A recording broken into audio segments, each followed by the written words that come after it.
मेरे प्यारे बच्चों, आप सभी का स्वागत है आपके अपने YouTube channel Aftab study classes में। आज के इस वीडियो में हम लोग क्लास 12 के लिए प्राविधिक कला को यहाँ पर पढ़ने वाले हैं। इस वीडियो में हम लोग बहुविकल्पीय प्रश्नों को यहाँ पर पढ़ेंगे और इससे पहले हमने इसके 3 पार्ट आपको प्रोवाइड कर दिए हैं।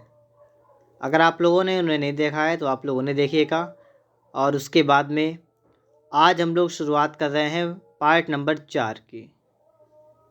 तो यहाँ पर आप लोग देखेंगे, सबसे पहले हम आपको समझाने वाले हैं समपार्श्व के बारे में, जिसे इंग्लिश में हम लोग कहते हैं प्रिज्म।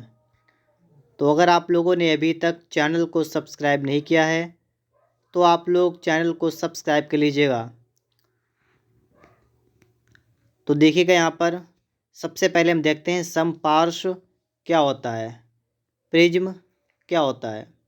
यहाँ पर आपको बताया गया है कि वह ठोस जिसके पार्श्व यानी फलक आयताकार हों।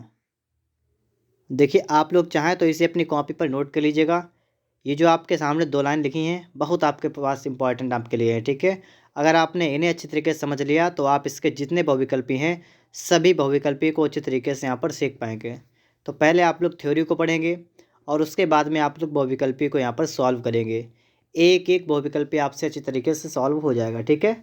वीडियो को धैर्य के साथ देखें और पूरा वीडियो आपको देखना है, तभी आपके समझ में आएगा।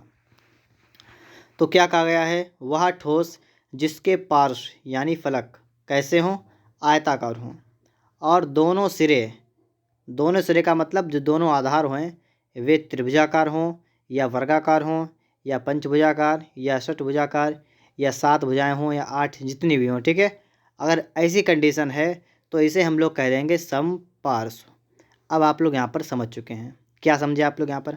आप ये समझे कि जिसके पार्श्व यानी फलक ये कैसे हों, ये होना चाहिए आपके आयताकार, और इसके जो दोनों सिरे मतलब जो आधार आपके हैं उनका कोई सा भी आकार हो, चाहे त्रिभुज का आकार हो, चाहे वर्गाकार हो, चाहे पंचभुज हो, चाहे षटभुज हो, चाहे 7 भुजाएं हो, चाहे 8 भुजाएं हो, कितनी भी भुजाएं हो, तो ऐसे कंडीशन वाले को हम लोग कहते हैं समपार्श्व या इसे इंग्लिश में कहते हैं प्रिज्म।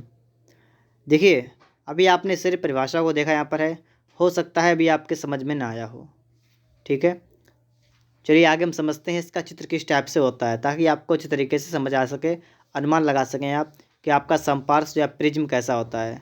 हो सकता है आपने प्रिज्म देखा हो, ठीक है, त्रिभुजाकार प्रिज्म हो सकता है आपने देखा हो। चलिए हम आपको दिखाते हैं। यहाँ पर आप देखिएगा, ये आकृतियाँ आपकी प्रिज्म हैं। देखिए, प्रिज्म की परिभाषा आपको ऊपर मिलेगी, नीचे आपको आकृति रखी है। परिभाषा क्या है कि वह ठोस जिसके पार्श्व यानी फलक आयताकार हों, ठीक है। और आगे क्या कहा गया है, आगे कहा गया है और दोनों सिरे आधार त्रिभुजाकार, वर्गाकार, पंचभुजाकार, षटभुजाकार। तो आप दोनों सिरे देखिए पहले कैसे, मतलब आधार कैसा हो सकता है, त्रिभुज का आकार का, वर्ग के आकार का, पंचभुज, षटभुज या कुछ भी हो सकता है। जैसे आप सबसे पहले देखेंगे, आपको एक ऊपर जो आपको आकृति दिखे ना, ये एक आपको एक तरीके से वर्गाकार आपको दिख रहा है, ठीक है। इसमें आपको 4 भुजाएं दिख रही हैं और 4 भुजाएं आपकी बराबर आपको दिख रही हैं। तो यहाँ पर एक टाइप से आपके जो आधार है ना, ये ऊपर वाला देखिए यहाँ पर ये, और बिल्कुल नीचे आपको यहाँ पर दिख रहा है ये वाला, ये 2 तो आपके हो गए वर्गाकार आधार। और इसके बाद में फलक क्या होते हैं, या हम यहाँ पर पार्श्व क्या होते हैं, पार्श्व से कहते हैं। तो आपको देखिएगा, ये आपको सामने दिख रहा है, एक ये हो गया, ये दूसरा हो गया, और फिर इसके साइड, पीछे साइड में 2। जैसे एक कमरा होता है तो कमरे के ऊपर फर्श, मतलब ऊपर छत और नीचे फर्श, तो ये 2 चीज़ें आप क्या मान लेंगे, ये आपके हो गए 2 आधार। क्या हो गए, आधार। और जो आपके साइड में चारों तरफ की जो आपकी दीवारें हैं वे आपकी हो जाती हैं यहाँ पर पार्श्व, ठीक है, जिन्हें हम लोग फलक कह देंगे। वैसे आपको याद रखना है पार्श्व, ठीक है, पार्श्व आपका याद रखना है। तो जो आपका समपार्श्व होता है, इसमें जो आपके आधार होते हैं वो तो विभिन्न प्रकार के हो सकते हैं, मतलब चाहे आपके त्रिभुजाकार हों, चाहे वर्गाकार हों, चाहे पंचभुजाकार हों, चाहे षटभुजाकार हों, लेकिन जो आपका फलक या जिसे हम पार्श्व कहते हैं, ठीक है, पार्श्व जो आपका होता है वो आपका आयत के आकार का होगा हमेशा। ये आपको समपार्श्व के बारे में याद रखना है। चाहे आप लोग दूसरे को देखें, दूसरे चित्र में वही है कि जो आकृति आपको ऊपर दिख रही है आपको सेम आकृति नीचे दिख रही है दूसरे वाले में। अगर आप देखेंगे इस वाले में, ठीक है, तो दोनों आकृतियाँ आपको यहाँ पर सेम दिख रही हैं। और इसमें आपके बिल्कुल ये भी आपका वर्ग के आकार का ही बना हुआ है, एक तरीके से आप कह सकते हैं ये घन टाइप का बना हुआ है, ठीक है। लेकिन ये भी आपका समपार्श्व की तरह ही बना हुआ है, ठीक है। तो आप इसे याद रखेंगे, घन नहीं इसे हम कहेंगे क्योंकि ये प्रिज्म है, ठीक है, इसलिए। आगे देखिएगा, अच्छा ओ आगे देखिए तीसरा नंबर ये वाला। इसमें क्या है, इसमें आपका ऊपर बना है एक त्रिभुज नीचे बना है। तो ये जो आपके आधार हो गए ना, ये हो गए त्रिभुजाकार, ये है, ठीक है। आधार कैसे हो गए आपके, ये आपके हो गए आधार त्रिभुजाकार। और इसमें जो आपके पार्श्व बन रहे हैं, पार्श्व, वो भी आपके 3 हैं। अगर आप यहाँ पर देखें, ये तो त्रिभुजाकार हो गया, ये आधार, ठीक है, त्रिभुजाकार हो गया। और इसके पार्श्व कितने बन रहे हैं, 3। कैसे, एक सामने का और 2 साइड के हो गए आपके। तो 3 पार्श्व बन रहे हैं और तीनों आपके पार्श्व जो हैं वो कैसे हैं, आयताकार। तो यहाँ पर ये लिखा है जिसके पार्श्व आयताकार हों। तो अब आप लोग अच्छी तरीके से यहाँ पर समझ गए होंगे कि जो आधार होता है वो आप ऊपर नीचे का मान के चलेंगे, और जो आपका पार्श्व है वो आपका बीच का जो आपका आयताकार, आयत जो आपके जितने बचे हैं वो। जैसे अगले में आप अगर देखें तो इसमें आपका है पंचभुजाकार, ये 5 ऊपर 5 नीचे, बराबर हो गया ना। तो आधार तो आपका हो गया पंचभुजाकार। लेकिन ये फ्री बीच में अगर आप देखेंगे तो आपके ये आयत बने हैं, और 5 भुजाएं हैं तो यहाँ पर आपके 5 आयत बने हैं। तो यहाँ पर इसके जो पार्श्व हैं वो कैसे हैं, वो आपके आयताकार हैं। तो इसमें जो पार्श्व होता है वो आपका सबका आयताकार होगा, लेकिन ऊपर नीचे का आधार आपका जैसा होगा आप उसे वैसा नाम देंगे। जैसे इस वाले को हम अगर 5 भुजाएं वालों को कहें तो हम कहेंगे पंचभुजाकार समपार्श्व, आप लोग समझ जाएंगे, ठीक है। अगर हम आपसे ये कहते हैं कि समपंचभुजाकार जो आपका समपार्श्व है, इसमें कितने पार्श्व होते हैं, तो आप बता देंगे 5 पार्श्व होते हैं आयताकार, ठीक है। यही बात मैं आपसे कह रहा हूँ। जैसे इसमें आपके 6 भुजाएं हैं, ऊपर 6 नीचे हैं, तो ये 6 भुजाएं हो गए बराबर। तो ये तो आपका आधार हो गया, ये वाला, ये तो आपका ऊपर और नीचे वाला गोल गोल है, ये आपका हो गया आधार। और उसके बाद में जो आपकी भुजाएं खड़ी खड़ी हैं ना, ये आपका आयत टाइप का बन रहा है, ठीक, क्या बन रहा है आपका यहाँ पर आयत बन रहा है। तो इसमें आयत कितने बनेंगे, तो इसमें आपके 6 आयत बन जाएंगे। तो इसके जो पार्श्व होंगे वो आपके आयताकार होंगे, कितने होंगे, 6, और ऊपर नीचे आपकी 6 भुजाएं हो गई। ऐसे ही आपका ये बना हुआ है, ये भी आपके सामने एक बना हुआ है, ठीक है, इसे भी हम लोग कहेंगे समपार्श्व। और एक ये आपके पास बना हुआ है। उम्मीद करते हैं कि आप लोग समपार्श्व के बारे में अच्छे तरीके से सीख गए होंगे, यहाँ पर समझ गए होंगे, और आपने एक अनुमान लगा लिया होगा किस टाइप का आपका समपार्श्व होता है।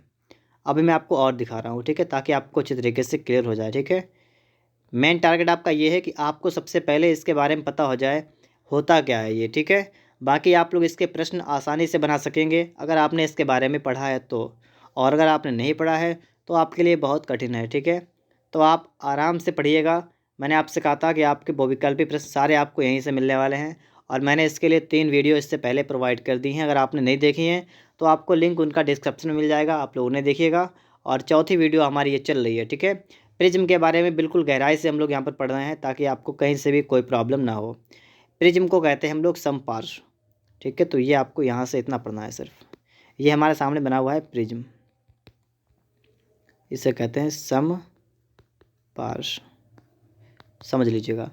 फिर से देखिएगा, लिखा है प्रिज्म एक ऐसा बहुफलकी है, अभी आपने देखा था बहुत से फलक थे उसमें, जिसमें 2 समांतर सर्वांगसम आधार होते हैं।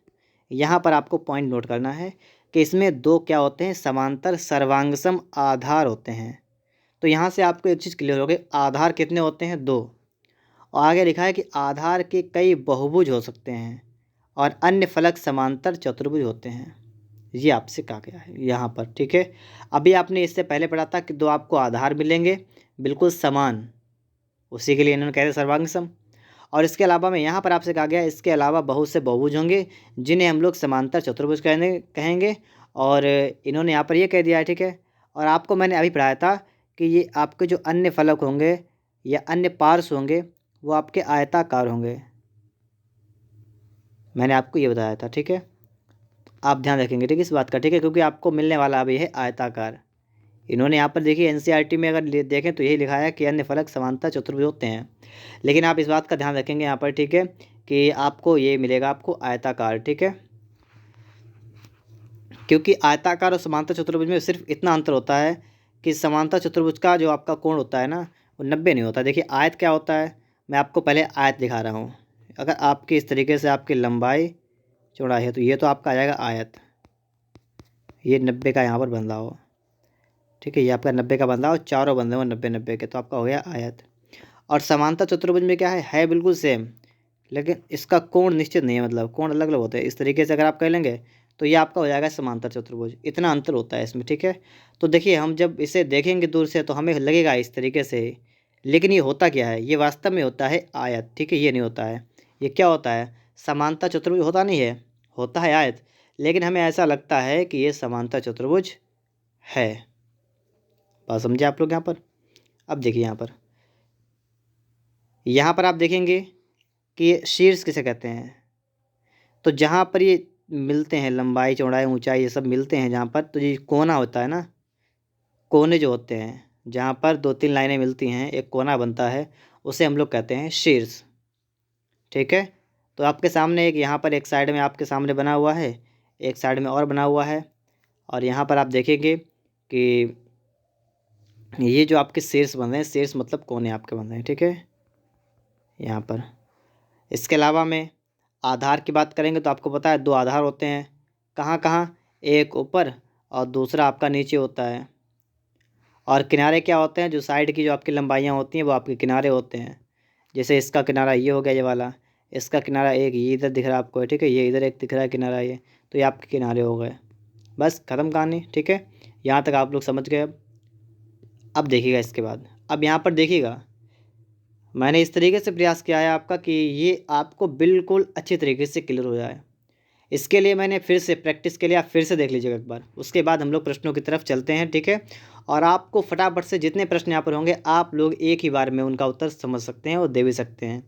इसलिए मैं आपसे कह रहा हूँ धैर्य बना के पहले आप देखते रहिएगा, पढ़ लीजिएगा पहले क्या होता है, क्योंकि नॉलेज आपके पास होनी चाहिए।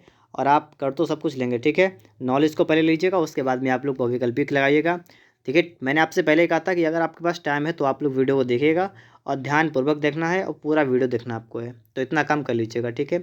इसी तरीके से मैंने इसके 3 पार्ट और बना दिए हुए हैं इससे पहले, और 1-2 पार्ट आपके जो बचे हुए हैं वो आपको आगे मिल जाएंगे। पूरा पेपर आपको यहीं से मिलने वाला है, ये बात भी आप लोग ध्यान रखिएगा, ठीक है। और इससे पहले जो भी मैं आपको वीडियो बना चुका हूँ, और अगर पिछले वर्ष की वीडियो पड़ी हुई है चैनल पर, ठीक है, अगर आपने वो नहीं देखी है तो आप लोग उन्हें देखिएगा।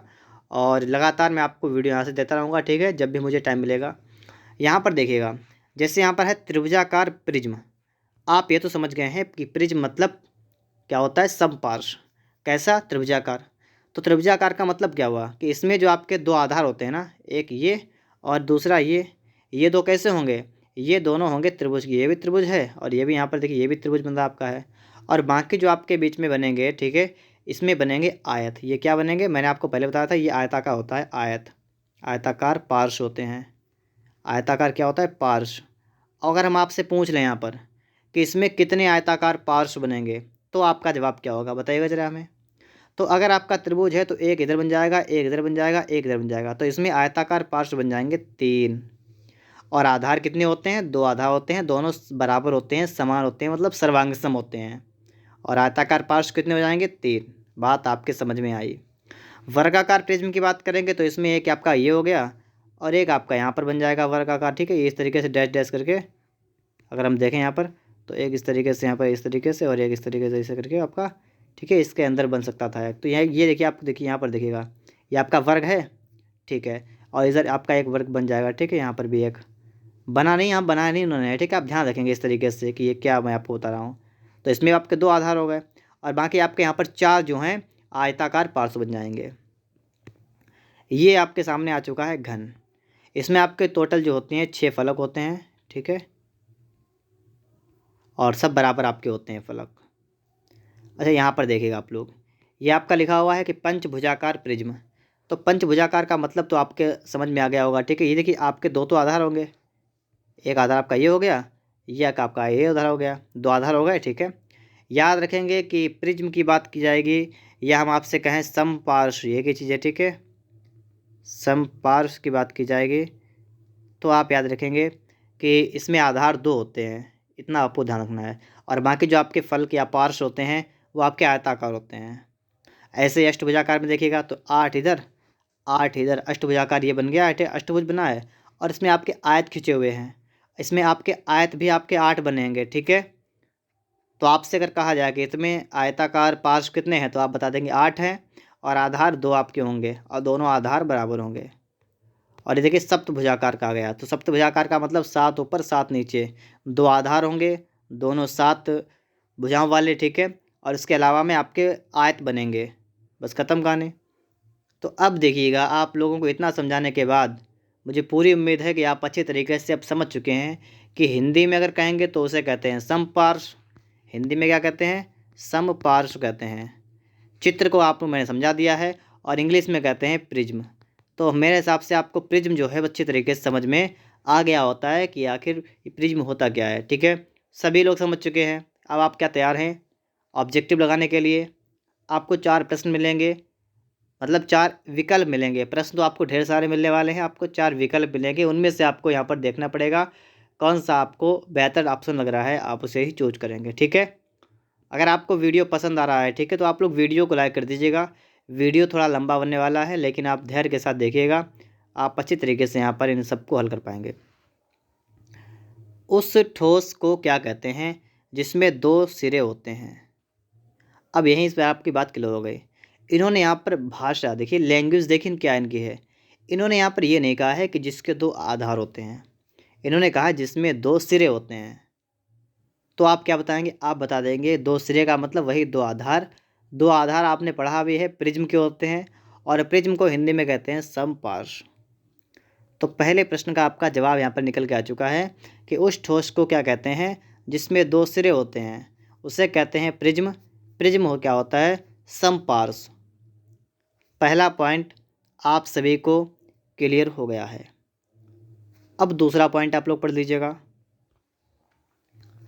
समपार्श्व के पार्श्वों का आकार होता है, इसका आकार पूछा गया। मैंने अभी आपको बताया था कि अगर आपसे कहा जाए कि समपार्श्व में कितने आधार होते हैं, तो आधार होते हैं 2, अलग अलग साइज के होते हैं। त्रिभुजाकार भी होता है, वर्गाकार भी होता है। आयताकार की बात करें तो वो भी आपका हो जाएगा। इसके अलावा में आपका पंचभुजाकार, षटभुजाकार, सप्तभुजाकार, अष्टभुजाकार, ये सभी आपके हो जाएंगे क्या? आधार। लेकिन अगर हम कहें आपसे पार्श्व, जिन्हें हमने आपको बताया था फलक भी कहीं के पर आएगा, तो उनका आकार क्या होता है? तो वो आपके होते हैं आयताकार। और एनसीईआरटी में मैंने आपको दिखाया भी था कि एनसीईआरटी में लिखा था समांतर चतुर्भुज, लेकिन दिखने में लगता है कि समांतर चतुर्भुज हो, वास्तव में आपका वो आयताकार होता है। तो पार्श्वों का आकार क्या होगा? आयत होगा, ठीक है। अगर आप लोगों ने वीडियो को स्किप करके यहाँ तक आप आ चुके हैं तो कृपया करके वीडियो को स्किप करके ना देखें, ठीक है। पूरा देखें अच्छी तरीके से और स्टार्टिंग से पहले समझें, फिर आप लोग यहाँ पर ऑब्जेक्टिव को लगाएं, तो आपके कुछ ज़्यादा बेहतर समझ में आने वाला है। आगे देखिएगा, किसी समपार्श्व में अक्ष किसको किससे मिलाता है? अक्ष किसको किससे मिलाता है? अब यहाँ पर देखिएगा कि सिरे के एक कोने से दूसरे कोने को, आधार के एक कोने से दूसरे को, एक सिरे को दूसरे को, और दोनों सिरे के केंद्रों को। किसी समपार्श्व में अक्ष किसे मिलाता है? तो यहाँ पर हम लोग देखेंगे समपार्श्व में अक्ष की बात की गई है। तो अक्ष के बारे में अगर हम समझें तो अक्ष का मतलब होता है कि जो आपका ऊपर का आधार होता है, नीचे का आधार, जिसे हमने आपको यहीं पर लिखा मिला था सिरा, ठीक है। तो जो आपका सिरा होता है ना, उसका जो मिडिल पॉइंट होता है, जैसे अगर मान लीजिए आपका एक वर्ग है, तो इस वर्ग का मिडिल वाला पॉइंट मतलब इसका केंद्र बिंदु जो होता है, उस केंद्र बिंदु से और जो आपका ऊपर आपको दिख रहा है, ठीक है, उसका केंद्र बिंदु, ये जो होता है ना, अगर इसे मिलाएंगे, ठीक है, बाकी भी हम अगर इस तरीके से मतलब सभी मिलाने ना, तो आपका एक बन जाएगा। जैसे मैं आपको ऊपर दिखा देता हूँ, ठीक है, जैसे यहाँ पर देखिएगा, जैसे ये आपका है, ठीक है, इसका मिडिल पॉइंट ये है, यहाँ पर है, और इसका मिडिल पॉइंट ये है, और अगर हम इसके मिला के एक लाइन इस तरीके से, ठीक है, बना दें, तो ये आपका हो जाएगा अक्ष। तो जो आपके सिरे होते हैं ना, उनका मध्य बिंदु जो होता है केंद्र बिंदु, उन्हें मिलाएंगे तो मिलेगा अक्ष। यही कहा गया है समपार्श्व में अक्ष जो होता है किसको किससे मिलाता है? दोनों सिरे के केंद्रों को मिलाता है, ठीक है। इस बात को आप लोग ध्यान रखेंगे। आपका सेंटर पॉइंट होता है, केंद्र बिंदु होता है, उनको मिलाते हैं तो उसे कहते हैं हम लोग अक्ष, सभी में, ठीक है। देखिए कोने से मतलब नहीं है, ठीक है, तो कोने तो आपके होगा नहीं, कि कोना क्या होता है, जहाँ पर इस तरीके से आपका मिला, ठीक है, वही आपका कोना होता है, तो इससे मतलब नहीं होता है, ठीक है। यहाँ पर आपसे कहा गया किसी समपार्श्व के दोनों सिरों के केंद्रों को मिलाने वाली रेखा क्या कहलाती है? अक्ष कहलाती है। अभी आपने सीखा कि दोनों सिरों के केंद्रों को मिलाने वाली रेखा, ये बात देखिएगा, ठीक है। सिरों के केंद्रों को मिलाएंगे तो उसे क्या कहेंगे हम लोग? अक्ष कहेंगे। अब अगला प्रश्न देखिए, बहुत सिंपल प्रश्न है ये वाला, ठीक है, पेपर में आ भी जाता है, तो ये मत समझिएगा कि ये सिंपल है। मैंने आपको समझा दिया है तो आपको सिंपल लगने लगा होगा। फिलहाल बहुत से लोगों के समझ में नहीं आता है कि क्या है क्या नहीं है, समपास कहते हैं किससे, कैसा होता है, किसी को ज़्यादा नॉलेज इसके बारे में नहीं है। तो मैं आपको सिखा रहा हूँ, बिल्कुल सटीक जानकारी आपको दे रहा हूँ, तो आप लोग अच्छी तरीके से देखिएगा, वीडियो को लाइक वगैरह करिएगा, ठीक है, चैनल को सब्सक्राइब भी कर लीजिएगा, और पूर्ण विश्वास के साथ आप लोग इस वीडियो को देखिएगा, ठीक है। त्रिभुजाकार समपार्श्व के दोनों सिरे क्या होते हैं? मैंने आपको समझाया कि अगर आपका त्रिभुजाकार समपार्श्व होगा, त्रिभुजाकार अगर आपका प्रिज्म है, तो उसके जो आपके दोनों सिरे होंगे ना, ऊपर वाला सिरा, नीचे का सिरा, ये दोनों आपके त्रिभुज होंगे, ठीक है। इस तरीके से आपके दोनों क्या होंगे? दोनों त्रिभुज होंगे, तो त्रिभुज आपका आंसर आ जाएगा। बाकी अगर मैं आपसे इसका पूछूं कि इसके पार्श्व कैसे होंगे या फलक कैसे होंगे, तो आप बताएंगे कि ये कैसे होंगे? आयताकार होंगे, ठीक है। अगला क्या है कि किसी समपार्श्व के सिरे यदि वर्ग हैं तो कैसा होता है वो? तो होता है वर्गाकार समपार्श्व। बात को समझ पा रहे हैं आप लोग कि समपार्श्व का अगर सिरा है, अगर वर्ग है, तो वह वर्ग होता है। आगे देख क्या लिखा है,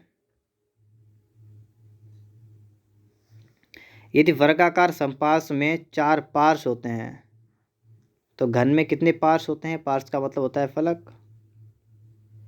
आपसे कहा गया है कि वर्गाकार समपार्श्व आपके पास है, तो उसमें आपके 4 जो है पार्श्व हैं, तो आपके घन जो होता है उसमें फलक कितने होते हैं? टोटल 6 होते हैं, तो इसके लिए आप लोग 6 लगाएंगे यहाँ पर, ठीक है। अब इस तरीके से हमने आपको जो अच्छी तरीके से यहाँ पर सिखाया है, आप सीख चुके हैं। अब इसके बाद हमारा नेक्स्ट टॉपिक स्टार्ट होने वाला है, ठीक है। देखिए मैं आपको फिर बता रहा हूँ, वीडियो थोड़ा सा लंबा बनेगा, लेकिन आपको धैर्य के साथ देखना है, क्योंकि मेरा यहाँ पर पॉइंट क्या है, सिखाने का मेन मकसद है, ठीक है। वैसे मैं चाहता तो ये बस 5 मिनट की वीडियो बन जाती और आप लोग ऐसे ही देख लेते, लेकिन आपको कुछ भी समझ में नहीं आता, तो मेन टारगेट ही समझाने का है, इसलिए आपको ध्यान से देखना है। अब यहाँ पर हम लोग आ चुके हैं, ठीक है। वीडियो को लाइक, चैनल को सब्सक्राइब करते रहिएगा। आपको यहाँ पढ़ाने का मैं आपसे कोई चार्ज नहीं लेता हूँ, ठीक है। सिर्फ आपको इतना ही बोल रहे हैं कि अगर आपको वीडियो अच्छा लग रहा हो तो ही आप लाइक करेंगे, ठीक है, अन्यथा की स्थिति में आप लोग डिसलाइक कर सकते हैं। चैनल अगर आपने सब्सक्राइब कर लिया है, आपको ना पसंद आ रहा हो, ठीक है, तो अनसब्सक्राइब भी कर सकते हैं, कोई समस्या वाली बात नहीं है, ठीक है। मेरा जो काम है मैं आपका काम कर रहा हूँ, आपको जो अच्छा लगे आप वो करें, कोई समस्या नहीं है, ठीक है। सूची स्तंभ आपसे कहा गया है, पिरामिड कहा गया है। सूची स्तंभ अभी जो आप पढ़ के आए हैं वो क्या था बताइएगा? उसे कहते हैं हम लोग प्रिज्म या समपार्श्व, लेकिन यहाँ पर हम लोग जो पढ़ने वाले हैं वो क्या है? सूची स्तंभ, इसका मतलब पिरामिड। अंतर समझना पहले आपको है, तो चलिए अंतर समझेंगे, पहले परिभाषा को देखते हैं। यहाँ कहा गया वह ठोस जिसके पार्श्व यानी फलक त्रिभुजाकार होते हैं, पहला अंतर आपको यहीं से मिल गया है। समपार्श्व में क्या था? आयताकार, और यहाँ पर आपको एक शब्द मिल गया है, त्रिभुजाकार होते हैं, तो बस पहला अंतर तो ये हो गया, ठीक है। समपार्श्व में आपके पार्श्व कैसे होते हैं? आयताकार होते हैं, लेकिन सूची स्तंभ में आपके पार्श्व जो होते हैं त्रिभुजाकार होते हैं, पहली कंडीशन तो ये हो गई। और दूसरी कंडीशन ये है कि और जो आपका आधार होता है वो आपका सिर्फ एक होता है, और वो भी त्रिभुजाकार हो सकता है, वर्गाकार, आयताकार, पंचभुजाकार, षटभुजाकार, ठीक है, आदि होते हैं। बस ये आपको 2 पॉइंट याद करने हैं। उसका आप देखिए मैं आपको वो भी बता रहा हूँ साथ साथ में, कि जो भी आपने प्रिज्म पढ़ा था, प्रिज्म, उसमें आपका जो समपार्श्व था, मतलब जो आपके पार्श्व थे, तो वो कैसे थे? फलक, वो थे आयताकार, और आधार होते थे 2, मतलब सिरे थे 2, 2 सिरे जिन्हें हम लोग आधार कह सकते हैं, 2 आधार या 2 सिरे, और पार्श्व जो आपके होंगे वो आयताकार। यहाँ पर सूची स्तंभ में यही अंतर है कि इसके पार्श्व जो होते हैं वो आपके त्रिभुजाकार होते हैं, और इसमें सिर्फ आपको एक आधार मिलेगा, और आधार की ही जो अलग अलग चेंजमेंटों में आधार में, ठीक है, आधार वर्ग हो सकता है, त्रिभुज सकता है, आयत है, या पंचभुज है, षटभुज है, अष्टभुज है, कुछ भी हो सकता है आपका है। तो इतना अंतर है। अभी हो सकता है आप लोग ना समझे हों, आगे देखेंगे, समझाएंगे आप, ठीक है। आगे एक बात और लिखी है, फलकों के शीर्ष एक बिंदु पर मिलते हैं जिसे शिरोबिंदु कहते हैं। ये जो आपने देखा यहाँ पर, जिसके पार्श्व फलक होते हैं, फलक मतलब त्रिभुज क्या होते हैं, तो ये जो होते हैं त्रिभुज के आकार वाले, ये किसी एक बिंदु पर मिलते हैं, उसे हम लोग कहते हैं शिरोबिंदु। याद कर लीजिएगा, ठीक है। शिरोबिंदु क्या होता है, एक प्रश्न 1 नंबर का आता है यहाँ से। अब देखिएगा, हम पढ़ रहे हैं सूची स्तंभ को, जिसे हम लोग कहते हैं पिरामिड। अब यहाँ पर आप देखेंगे,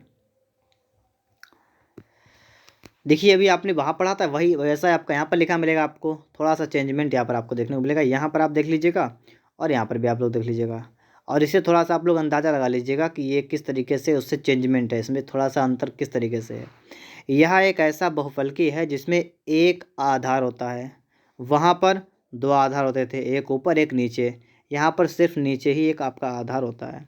आधार कोई बहुभुज हो सकता है, मतलब चाहे 3 भुजाएं हो सकती हैं आधार में, या 4 हो सकती हैं, या 5 6 7 8, जो कुछ भी हो, ठीक है, ये हो सकती हैं भुजाएं।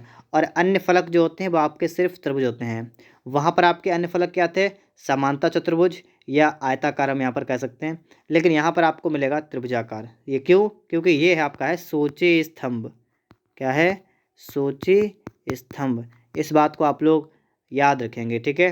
तो देख सकते हैं आप लोग हैं, जैसे आपके सामने यहाँ पर बना हुआ है पहला वाला पॉइंट, ये दूसरा वाला चित्र आप देख लीजिएगा।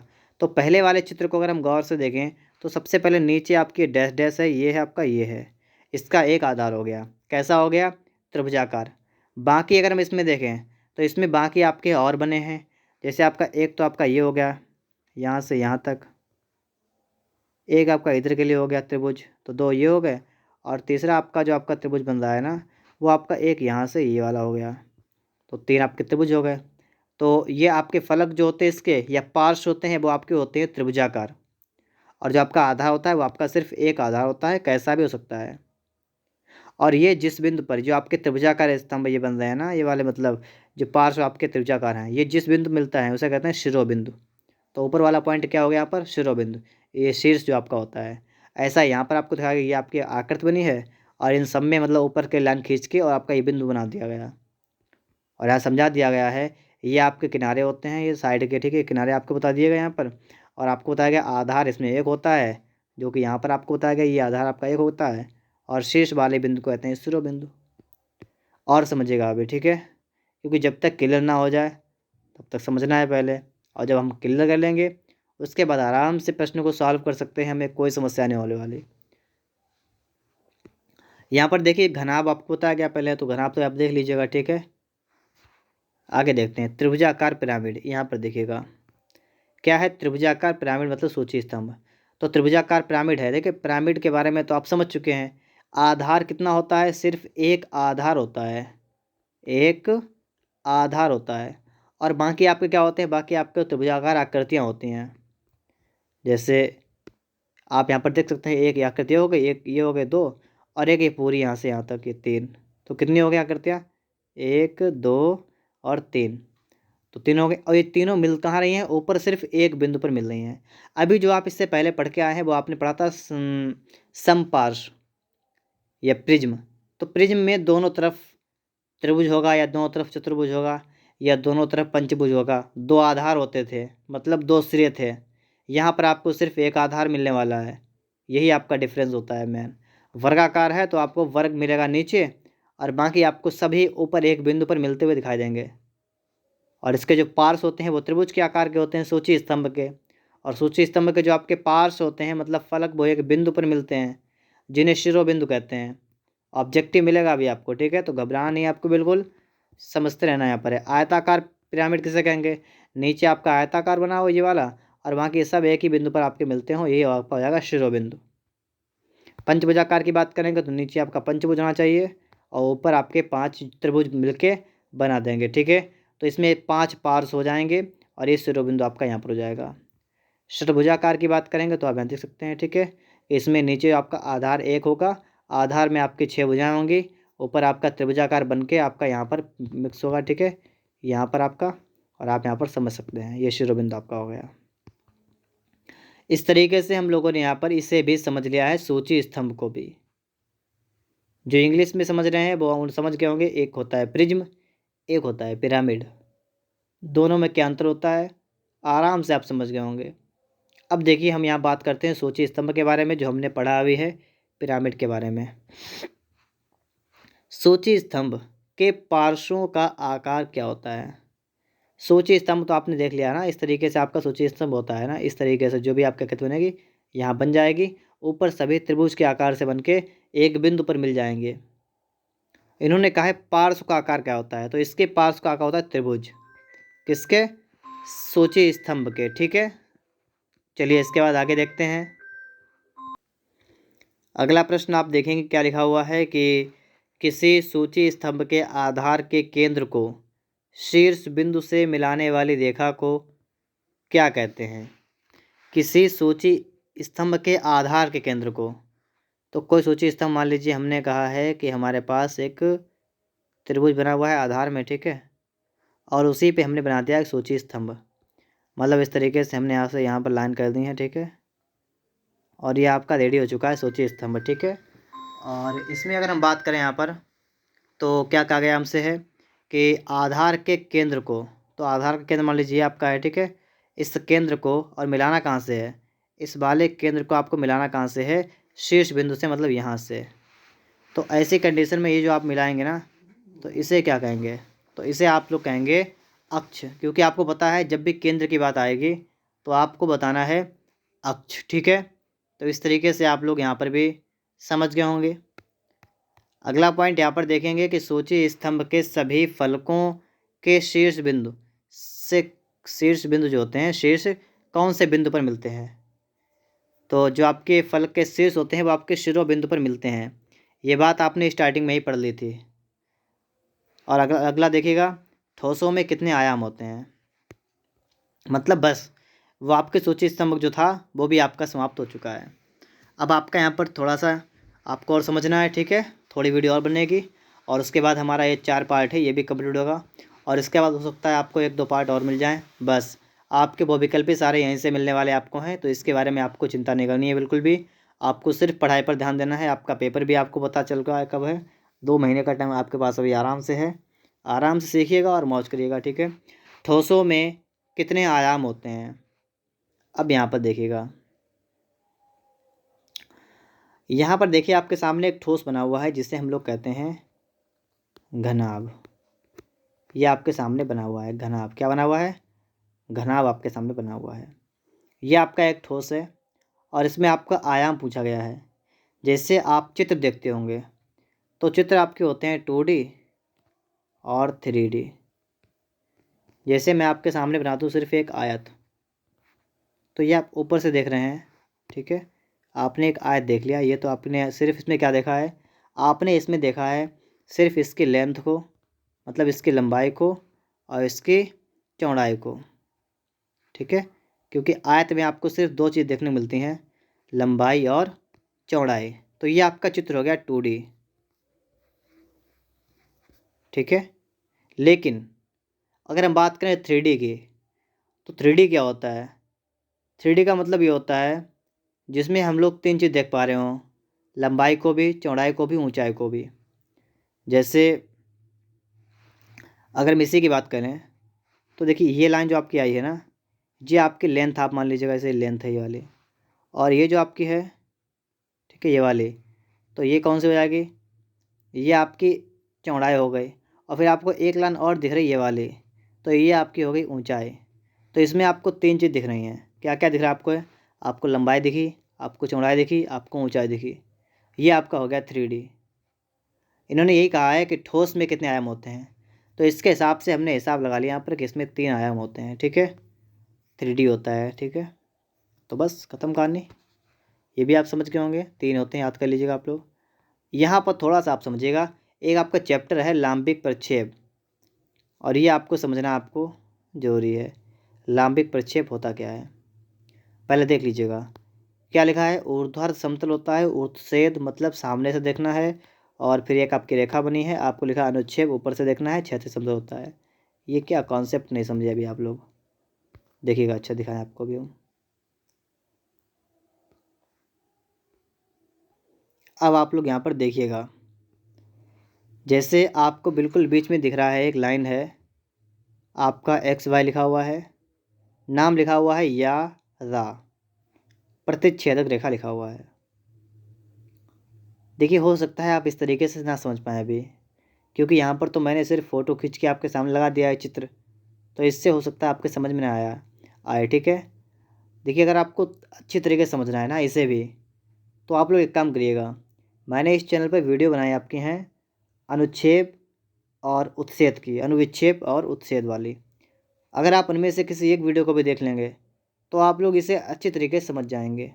फ़िलहाल मैं यहाँ पर भी कोशिश कर रहा हूँ कि आप लोग समझ जाएं। जैसे आपके बीच में आपकी बन गई एक प्रतिच्छेदक रेखा या रा, और उसके नीचे आपका बन गया है एक ला और वा, दो आपकी रेखा यहाँ पर खींच चुकी हैं। देखिए आपका सिस्टम ये है, जैसे मान लीजिए आपकी ये पृथ्वी कोई मतलब आप ज़मीन है, ठीक है, ये पृथ्वी है, और कोई चीज़ जो है जैसे इस तरीके से मान लीजिएगा आप लोग,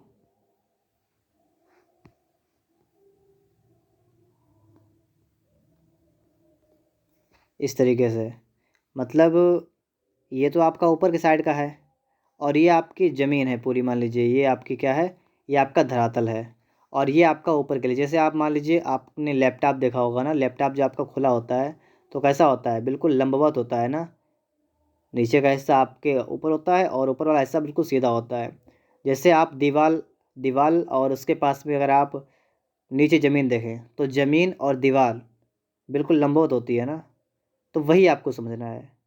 जो ऊपर का पार्ट होता है ना, दीवार जो आपकी होती है दीवार, वो आपका होता है ऊर्ध्वाधर समतल, और जो आपकी ज़मीन होती है ज़मीन, वो आपकी होती है क्षैतिज समतल। तो सबसे पहले तो आप ये समझिए समतल दो आपके मिलेंगे आपको, एक मिलेगा ऊर्ध्वाधर, एक मिलेगा क्षैतिज। ऊर्ध्वाधर का मतलब जैसे दीवार और ज़मीन, ज़मीन जो आपकी होती है वो आपकी क्षैतिज समतल में काउंट होगी, ठीक है, गिनी जाएगी, और जो आपका दीवार होगी जो आपकी, वो आपकी ऊर्ध्वाधर आपको मानना पड़ेगा यहाँ पर। तो समतल आपने दो समझ लिए, ऊर्ध्वाधर और क्षैतिज। ऊर्ध्वाधर जो होता है ऊपर की साइड में होगा, क्षैतिज जो होता है वो नीचे पृथ्वी के तल वाला होगा, ठीक है। अब इसके बाद में क्या होता है, जैसे मान लीजिए, देखिए समझ लीजिएगा, थोड़ा आपको बुद्धि लगानी है अपने आप, ठीक है, तभी आप समझ पाएंगे। जैसे मान लीजिए आप कहीं पर बैठे हैं और सामने आपके दीवार है एक, और आपने दीवार के आगे मतलब ज़मीन में ही, ठीक है, समझिएगा, आपने क्षैतिज समतल जो आपका है मतलब जो आपकी ज़मीन है, आपने उस पर एक गिलास रख दिया। गिलास को रखने के बाद आपको गिलास को ऊपर से नहीं देखना है, आपको गिलास को सामने से देखना है। देखिए दो कंडीशन आपको यहाँ पर मिलेंगी, एक तो किसी चीज़ को आप रख के ऊपर से देखें उसे कैसा दिखेगा, और दूसरी कंडीशन ये बनेगी कि आप उसे सामने से देखें। तो यहाँ पर जो आपका प्रश्न है इसके हिसाब से आपको बिल्कुल सामने से देखना है, मतलब आपकी दीवार हो गई, आपकी ज़मीन हो गई, आपको ज़मीन पर एक गिलास रखना है, और गिलास को आपको ऊपर से नहीं देखना है, आपको सामने से देखना है कि सामने से देखने पर आपको दीवार की साइड में ये कैसा दिख रहा है। तो सामने से देखने पर जो आपको चित्र दिखाई देता है वो आपका होता है उत्च्छेद। देखिए नोट कर लीजिएगा, ठीक है, एक नंबर का प्रश्न आता है और बहुत से बच्चे भूल जाते हैं, इन दोनों में कन्फ्यूज होते हैं, तो आपको बिल्कुल भी कन्फ्यूज नहीं होना है, ठीक है। दीवार के आगे एक गिलास रखेंगे और गिलास को आप सामने से देखेंगे, तो जो आप सामने से देखेंगे तो आपको गिलास जैसा दिखे वो आपका हो जाएगा उत्च्छेद। और अगर इसकी जगह पर अगर आप इसे ऊपर से देखें तो ऊपर से जो आपको दिखेगा वो आपका होगा अनुविच्छेद। जैसे गिलास को आप ऊपर से देखेंगे, ये आपका गिलास है, ठीक है, और ये आप अगर ऊपर से देखेंगे तो आपको सिर्फ ये दिखाई देगा और अंदर की तली ये दिखाई देगा, इस तरीके से आपको ये गिलास दिखाई देगा। तो ये ऊपर से दिखाई देगा, ठीक है, और ये आपको सामने से दिखेगा, सामने से आपको इस तरीके से दिखेगा, ठीक है, इस तरीके से दिखेगा। तो ये दो कंडीशनें बनती हैं, मेरे हिसाब समझ गए आप लोग होंगे यहाँ पर। ऊर्ध्वाधर वाला उत्च्छेद देखिएगा यहाँ पर, अब मैं आपको बता रहा हूँ यहाँ पर, ठीक है, ये आप लोग देख लीजिएगा यहाँ पर और प्रश्न देख लीजिएगा। बस लास्ट आपका यहाँ पर बचा हुआ है कि लांबिक प्रक्षेप के प्रथम कोण में अनुविक्षेप कहाँ से दिखाया जाता है। अनुविक्षेप की बात की गई है, तो अनुविक्षेप को आप लोग यहाँ से देख लीजिएगा, इससे पहले वाले में अनुविक्षेप कहाँ से दिखाया जाता है, तो अनुविक्षेप होता है ऊपर से देखना है और क्षैतिज समतल बनता है। तो अनुविक्षेप कहाँ से देखेगा आपको देखेगा ऊपर से, ठीक है। तो यहाँ पर आप लोग समझ गए, अनुविक्षेप कहाँ से देखेगा, ऊपर से दिखेगा, और लांबिक प्रक्षेप के प्रथम कोण में उत्सेद कहाँ से दिखेगा? तो उत्सेद दिखता है सामने से, मैं आपको बता चुका हूँ सामने से। तो दोनों प्रश्न आपके यहाँ से क्लियर हुए।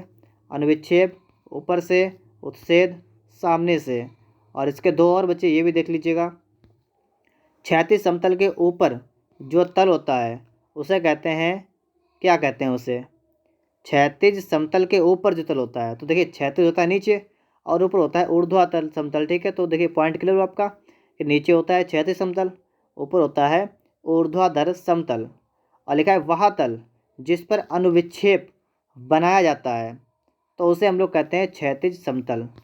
तो इस तरीके से मेरे हिसाब से आपको ये पूरे सभी पॉइंट क्लियर हो गए होंगे। और यही प्रश्न आपके वो हैं जो आपके एग्ज़ाम में पूछे जाएंगे, और बहुत से बच्चे इसमें गलतियाँ करते हैं। लेकिन मुझे पूरी उम्मीद है कि आपने पूरे भरोसे के साथ इस पूरी वीडियो को यहाँ पर देखा भी है और समझा भी है, और इन ऑब्जेक्टिव को भी आप लोग अच्छी तरीके से यहाँ पर समझ गए हैं। अगर आपने ये सब किया है तो इसका मतलब है कि आप लोग जो हैं बिल्कुल अच्छे वाले लोग हैं। अपनी तैयारी को आपने बेहतर तरीके से यहाँ पर किया है।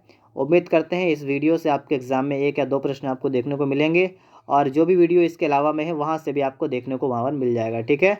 अगर वीडियो अच्छा लगा हो, लाइक ना किया हो अभी तक, तो आप लोग लाइक चाहें तो कर सकते हैं, और सब्सक्राइब वगैरह भी कर दीजिएगा।